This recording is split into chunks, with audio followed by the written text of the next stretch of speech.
पर पीएम के बयान के बाद एक्शन में केंद्र सरकार। गृह मंत्री अमित शाह से मिले कानून मंत्री अर्जुन राम मेघवाल। केंद्रीय गृह मंत्रालय में हुई अमित शाह और अर्जुन मेघवाल की मुलाकात। समान नागरिक कानून पर हुई चर्चा। यूनिफॉर्म सिविल कोड को लेकर हुई all India Muslim personal board की बैठक। पीएम मोदी के बयान के साथ यूसीसी के कानूनी पहलुओं पर भी की गई चर्चा। यूसीसी को लेकर मुस्लिम पर्सनल बोर्ड अपना एक पूरा ड्राफ्ट तैयार करेगा। बोर्ड की बैठक में फैसला शरीयत के जुड़े हिस्सों का होगा ड्राफ्ट में जिक्र। लॉ कमीशन के अध्यक्ष से मिलने का समय मांगेंगे मुस्लिम पर्सनल बोर्ड के सदस्य। लॉ कमीशन को देंगे अपना ड्राफ्ट। प्रधानमंत्री मोदी ने पूरे देश में कॉमन सिविल कोड लाने का इशारा दिया। भोपाल में बोले, एक घर में नहीं चलेंगे दो कानून। यूसीसी पर भड़काने वाले वोट बैंक के भूखे। पीएम के यूसीसी वाले बयान पर भड़के एआईएमआईएम चीफ असदुद्दीन ओवैसी। पूछा, कॉमन सिविल कोड लागू करेंगे तो क्या हिंदू मैरिज एक्ट खत्म हो जाएगा?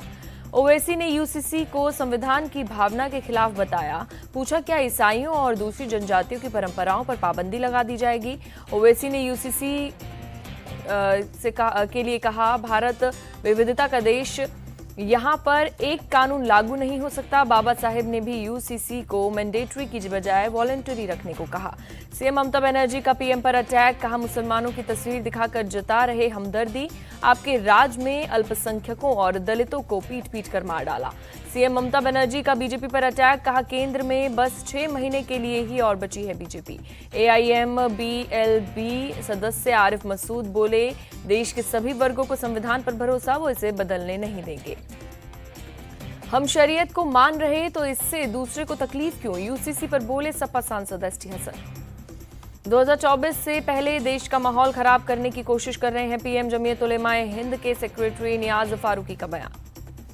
छत्तीसगढ़ के सीएम बघेल ने उठाए सवाल, सिर्फ हिंदू मुसलमान की बात नहीं, आदिवासियों के नियम अलग हैं। यूसीसी लागू हुआ तो आदिवासियों का क्या होगा? यूसीसी की बात करके मुद्दों से ध्यान भटका रहे पीएम। कांग्रेस का मोदी पर पलटवार। सपा नेता अबू आजमी का यूसीसी पर तीखा हमला। कहा, देश का कानून और संविधान तो बदल सकता है, लेकिन कुरान में लिखी गई बातें नहीं बदल सकती। बीजेपी सिर्फ वोट बैंक की राजनीति करती है, जिससे धार्मिक ध्रुवीकरण हो। और जेडीयू नेता केसी त्यागी ने बयान दिया। यूसीसी पर पीएम के बयान पर डीएमके का पलटवार। बोले, पहले हिंदू धर्म में नहीं लागू, दलितों को मंदिर में पूजा करने की मिलेगी इजाजत। बिहार के वित्त मंत्री विजय चौधरी ने कहा, इस मुद्दे पर पीएम अब खुलकर सामने आए। यूसीसी से सांप्रदायिक ध्रुवीकरण की कोशिश।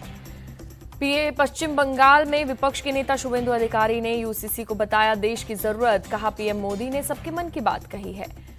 बीजेपी नेता मीनाक्षी लेखी का बयान, यूसीसी लागू होने के बाद महिलाओं को मिलेगा उनका असली हक। अवैध धर्मांतरण पर बोले, यूपी के CM Yogi Adityanath international syndicate करवा रहा है भारत में अवैध धर्मांतरण। अवैध धर्मांतरण के खिलाफ होगी कठोर कार्रवाई। ऑनलाइन गेमिंग के जरिए भी धर्मांतरण का हुआ पर्दाफाश। बकरीद को लेकर सीएम योगी का निर्देश, तय स्थान पर होगी कुर्बानी। सड़क आवागमन बाधित कर ना हो धार्मिक गतिविधि। कावड़ यात्रा को लेकर बोले सीएम योगी, यात्रा मार्ग पर कहीं भी खुले में मास्क की खरीद बिक्री ना हो। श्रद्धालुओं की सुविधा और सुरक्षा के हों अच्छे प्रबंध।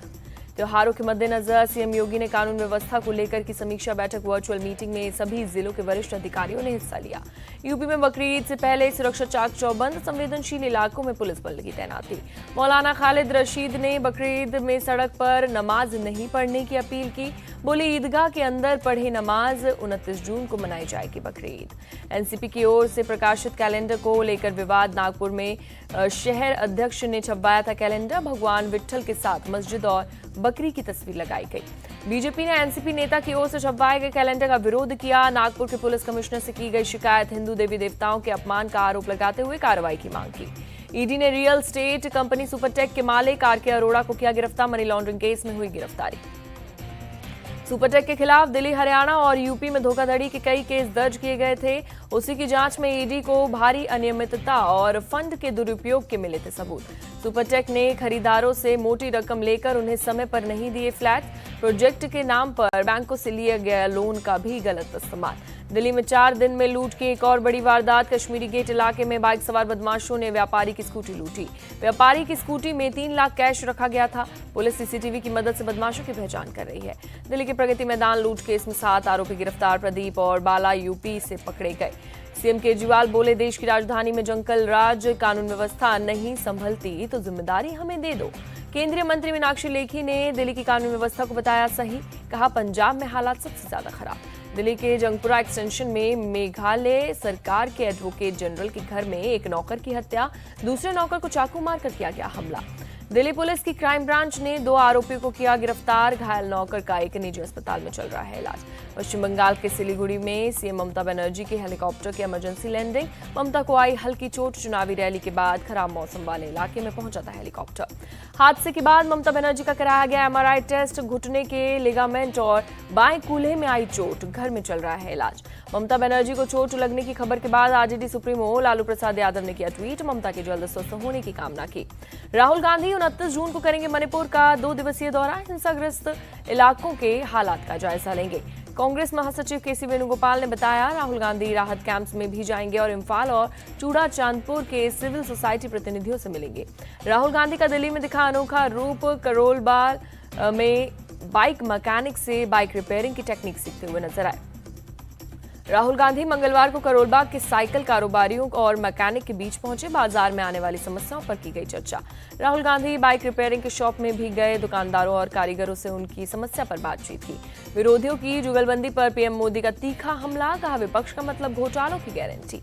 पीएम मोदी बोले, गरीबों को लूटने के लिए गठबंधन की तैयारी। इन घोटालेबाजों पर हर हाल में होगा एक्शन। पीएम के विपक्षी नेताओं पर दिए गए बयान पर शरद पवार ने जताया एतराज। सोच समझकर बोलना का कहा। शरद पवार ने कहा, पटना में जुटे लोग काफी वरिष्ठ नेता हैं और कुछ पूर्व सीएम और संवैधानिक पदों पर बैठे लोग भी हैं। रविशंकर प्रसाद ने पीएम का समर्थन किया। कहा, विपक्ष का एकमात्र मकसद सत्ता में आकर भ्रष्टाचार जारी रखना। करोड़ों का भ्रष्टाचार करने वाले फोटो सेशन करा रहे हैं। विपक्षी नेताओं पर केंद्रीय मंत्री भूपेंद्र यादव का निशाना। मोदी के भ्रष्टाचार वाले बयान पर संजय राउत का पलटवार। कहा, पीएम का मतलब उनकी पार्टी में आकर भ्रष्टाचार करे। 2014 में पीएम मोदी ने कहा था कि सारे भ्रष्टाचारियों को जेल भेजेंगे। किसे जेल भेजा, दिग्विजय ने सवाल पूछा। बंगाल बीजेपी अध्यक्ष सुकांत मजूमदार का दावा, राज्य को भ्रष्टाचार मुक्त सरकार देंगे।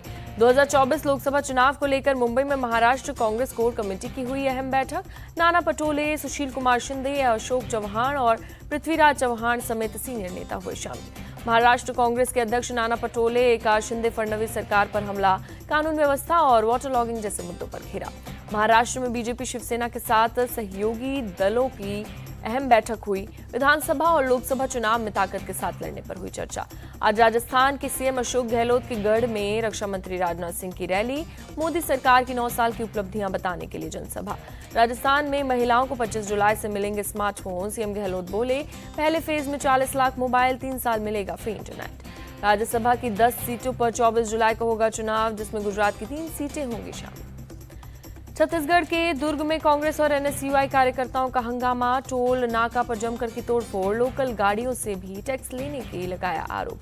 गुजरातियों को ठग कहने के मामले में बढ़ सकती है बिहार के डिप्टी सीएम तेजस्वी यादव की मुश्किलें। आज कोर्ट में होगी सुनवाई। कोर्ट में आज तय होगा तेजस्वी यादव को अगली पेशी में हाजिर होना है या फिर मिलेगी छूट। अब तक पेश हुए सभी गवाहों के बयान हुए दर्ज। सीएजी केजरीवाल के सरकारी बंगले का ऑडिट करेगा गृह मंत्रालय ने जारी किया आदेश। केजरीवाल के घर के सीएजी ऑडिट से खुश बीजेपी। मनोज तिवारी बोले, सीएम ने दिल्ली के लोगों को लूटकर आलीशान घर बनाया।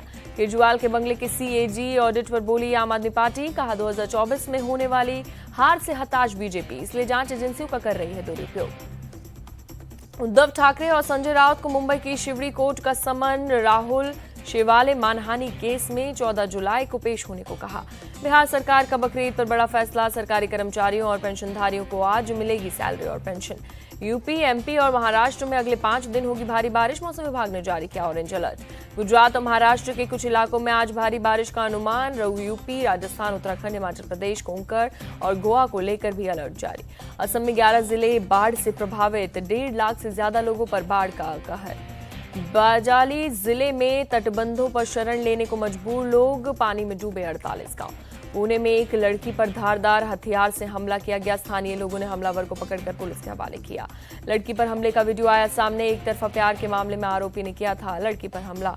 मणिपुर के इम्फाल में सेना की कामयाबी। बड़े पैमाने पर हथियार किए गए सब। अमरनाथ गुफा की सुरक्षा में पहली बार शामिल हुई आईटीबीपी की टीम। यात्रा के रास्ते में चप्पे चप्पे पर सुरक्षा बलों की निगाह। अमरनाथ यात्रा के रास्ते की निगरानी के लिए ड्रोन और खोजी कुत्तों का हो रहा है इस्तेमाल। हवाई सर्वेक्षण भी करेंगे सुरक्षा बल। गृह मंत्रालय लगातार कर रहा है सुरक्षा इंतजामों की समीक्षा। 5 लाख तीर्थयात्रियों के अमरनाथ गुफा पहुंचने की संभावना।